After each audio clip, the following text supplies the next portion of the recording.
ยังบ่ใจจะเพื่อนเอาไปเดี๋ยวอดบ่ได้กูนักห่วงเลยคอยล้มกันเอาเรื่องกระไดมาให้มันบ่ได้ขายเครื่องมันค่อยแม่นแล้วนี่พอกับแม่นนี่ก็บอกแม่นแต่เทื่อเดียวให้ชอบเทื่อแม่นก็สามชิดเทื่อแล้วสามชิดเทื่อแม่นบ่คอยล้มกันเอามันขายเครื่องยากค่อยๆล้มมันแม่นแล้วตัวนี้เนี่ยบ่แม่นน่ะเราก็รับกันนัด2 3เทื่อบ่มีหยังค่อยบ่เป็นหยังที่นัดนี่ก็เนี่ย3ชิดเทื่อแหละยามเรานัดก็ค่อยเอามาเอาเงิน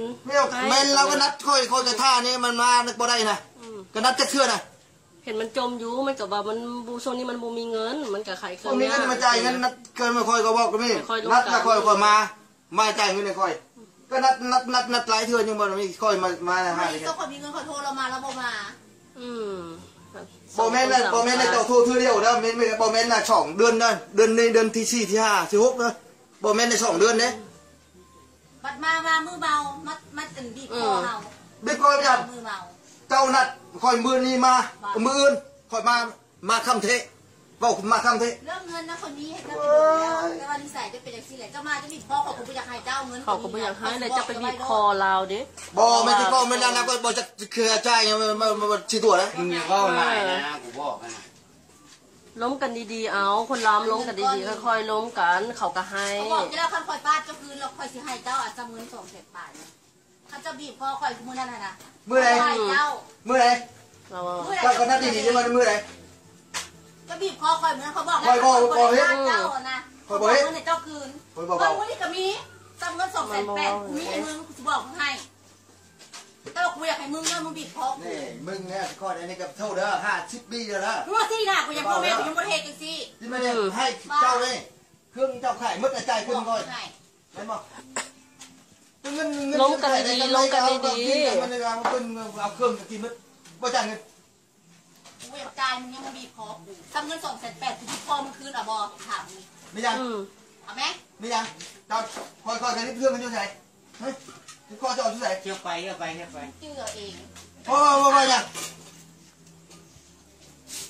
ถ้าพี่เรื่องกลุ่มของห้องกันบ้านกับปุ๋ยกูจอดไปเลยเดี๋ยวนี้ไปยังไม่ได้มึงก็ยังไปน้ำกลุ่มตัวกว่าคอยกันมาอยู่ในชายเจ้าแล้วมึงต้องเอิ้นกองเงินบ้านมามึงหนีได้ยังทำมึงหนีแค่เจ้าก็ดีๆเด้อมาจ่ายเงินคอยมาจ่ายมันบ่ได้เด้อ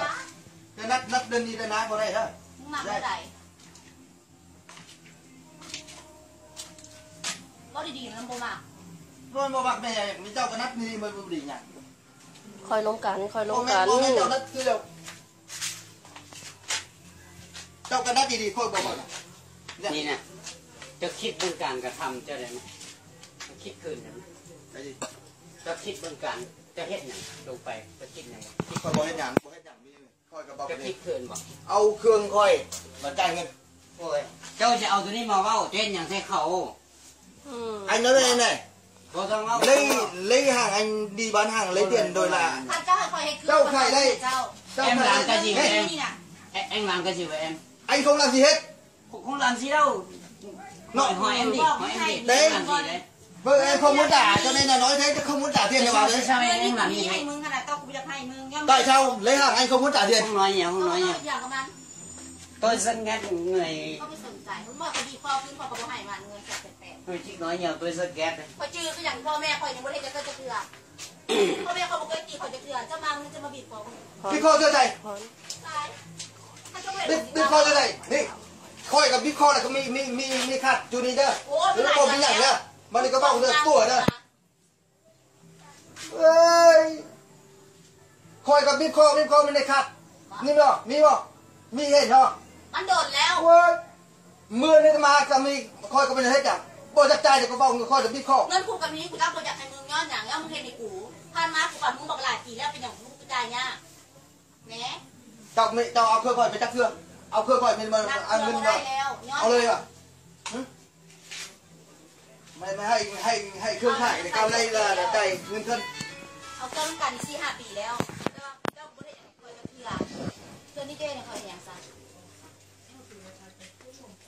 ฮัลโหลพอนมารถขนาดส่งของนอนบ้านจังเราสิสุดใจไปในรถนี่บอกรถถ้าใส่เสียงแฮงสินะล้มกันดีๆก็ได้นี่กันยังมาแล้วเราขโมยอย่างสิตัว เขาบีบคออีกเหมือนกันนะเขาอยู่คนเดียวมาดี ก็ไปอยู่บีบเมียบีบคอเมียค่อยนะ เขาก็ได้ยินมันเว้าอยู่ บีบเขาเห็นนอกบีบน้ำ เอากันน้ำกันมา4-5 ปีแล้วนะ ล้มกันดีๆก็ได้มาบีบคอบีบอย่างนั้น เขาก็บอกว่าสิจ่ายเนี่ยนะ อันนั้นบ่ได้เงินแล้วมาบีบคอเขาเจ้าบีบคออีป้อมเมา เมื่อไหร่วันนี้อ่ะ บ่มันนั้น ที่มาถามหาฮอนวันนี้มันได้จะเดือดแล้วตายเขาไม่พูดให้เขาให้มันใจพอเลยแบบนี้หรอขนาดเขาบีบคืนแล้วสิตาเรา280,000เงินเท่ากับมีเพราะไม่ต้องพูดเงิน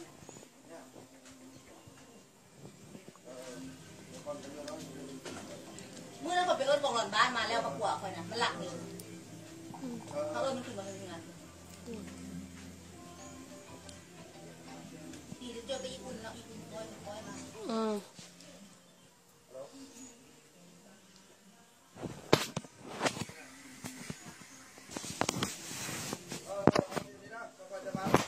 มันจะใส่เงิน ได้กูเก็บเหยื่อเลี้ยงเด็กไว้ได้คุณมาจะใส่เมา ไก่ตู้จะสั่นนั่นแหละ สั่งเงิน